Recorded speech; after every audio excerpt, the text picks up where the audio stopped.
Brian Walsh, who is right now on trial for the murder of his wife, Anna Walsh. This is a Massachusetts case. Now, I remember this case for two reasons. Number one, Anna's body has never been found. See, that's a picture of her right there in happier times. Her body has never been found. But here's the strange part about this case, you guys. Her husband, even though he's on trial for her murder, has pled guilty to dismembering her body, tampering, whatever they call it in Massachusetts. He's pled guilty to that, which is an acknowledgement, obviously, that he knows she's dead. But he is claiming, and this is wild, and I don't know how his defense attorney stated this in opening statement with a straight face. His argument is this: listen, we had a great marriage. Yeah, she had an affair. I was okay with it. I mean, there was no reason to kill her. In fact, the night that she died, we were having a great time. I crawled into bed expecting to, get a little cozy, and all of a sudden, she was cold. And wouldn't you know it, there's this thing called sudden unknown death.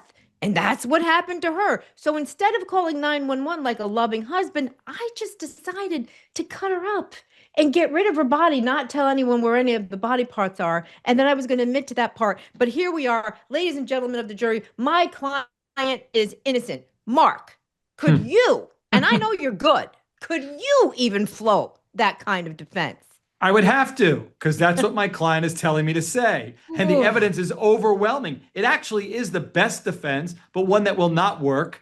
One that defies logic. I would feel intellectually dishonest with the jury, but I'm sure they're saying that because the evidence is lacking as to maybe how she died and, is it first degree, second degree, manslaughter?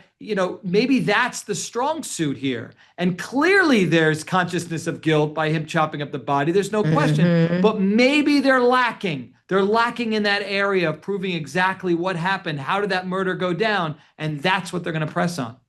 Dave, can I tell you why from the get-go, I knew this guy was guilty. I'll tell you why. And you tell me if you agree.